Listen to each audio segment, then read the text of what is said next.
Oi, tudo bem? Meu nome é Giovana e hoje eu vou contar um pouco da minha experiência de obtenção do visto de estada temporária, ou E6, para Portugal. Bom, então, inicialmente eu queria falar um pouquinho sobre qual que é esse visto, a quem ele se destina. Então, para começar, o visto de estada temporária, ele é o visto que a pessoa precisa tirar para Portugal se for para intercâmbio de estudos, voluntariado, estágio profissional e algumas outras modalidades também. Esse visto ele se destina para pessoas que querem estudar em Portugal por um período inferior a 12 meses. Então, existem duas modalidades de visto de estudo, que é o D4 e esse que é o E6, sendo o D4 destinado a pessoas que vão fazer a graduação inteira, mestrado, doutorado e outros intercâmbios mais longos, né? E se tratando de menos tempo, que é o caso do meu intercâmbio, que vai ser de 6 meses, o visto é o E6. De acordo com o site do Vice-Consulado de Portugal em Porto Alegre, como eu já falei, ele destina-se a permitir a entrada por um período igual ou inferior a 1 ano, e eu também demorei bastante para descobrir isso. Mas assim, muita gente não sabe disso. Muita gente acredita que somente dá para fazer o visto solicitando por intermédio da VFS Global. E isso é verdade, mas não é exatamente a única verdade, digamos assim. O que eu fiz, tá? Eu solicitei o meu visto no Vice-Consulado de Portugal em Porto Alegre. Eu sei que também também dá para fazer isso em Curitiba. Eu não sei como é que funciona nos outros estados e nas outras jurisdições, mas eu sei que isso pode ser feito de forma presencial, tá? Qual é que é a diferença? Primeiro, o preço.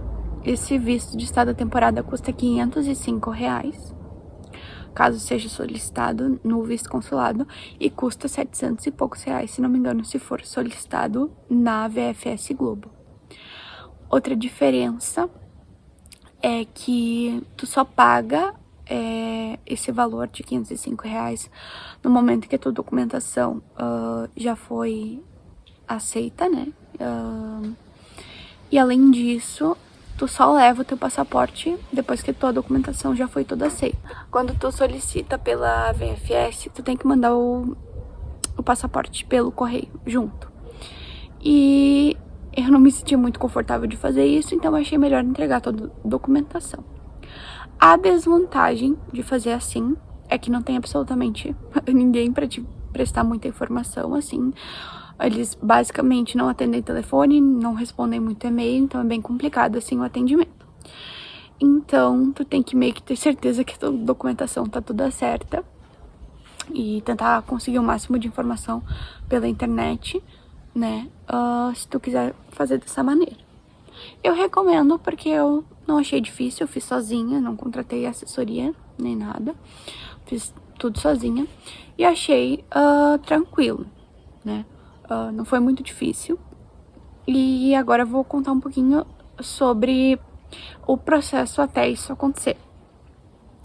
Bom, eu me inscrevi nesse programa de intercâmbio em dezembro de 2020 pela AUP, que é a Associação das Universidades de Língua Portuguesa, né? Então, essa associação, ela tem convênio com várias faculdades brasileiras, eu sei que tem várias federais, eu não sei nas universidades privadas se possui esse mesmo convênio, mas eu sei que tem, e também com várias instituições em Portugal, em Macau e vários países africanos falantes de língua portuguesa, então é bem interessante. Como é que eu me inscrevi? Eu descobri através da página de internacionalização da minha faculdade, e eles divulgaram nessa seleção. Foi bem fácil.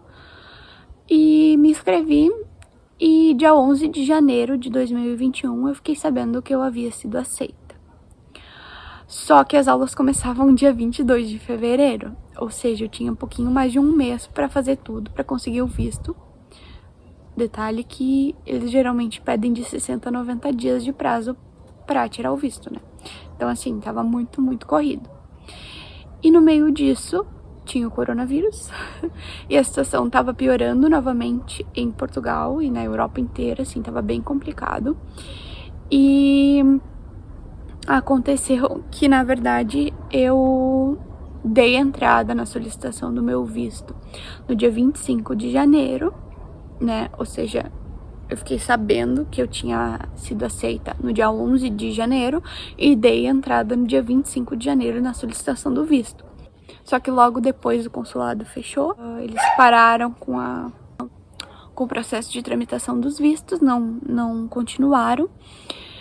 E tanto a instituição que eu vou estudar em Portugal, quanto o programa, quanto a UP, né, que é essa associação, me perguntaram se eu teria interesse em postergar o intercâmbio para setembro. Eu falei que sim. Aí o processo ficou parado, digamos assim, durante alguns meses.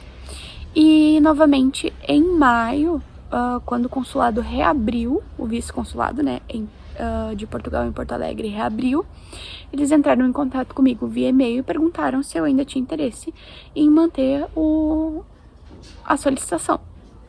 Eu falei que sim, e a partir disso foi extremamente rápido, assim. Entraram em contato comigo, acho que, sei lá, menos de uma semana depois novamente, dizendo que a minha documentação havia sido aprovada, foi extremamente rápido.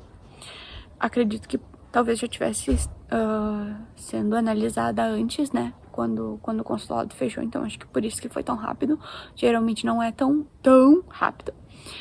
E disseram que minha documentação havia sido aprovada. Eu até perguntei se eu não precisaria atualizar nenhuma documentação, porque, se não me engano, a certidão de antecedentes criminais que eles pedem tem validade de 30 dias, algo assim.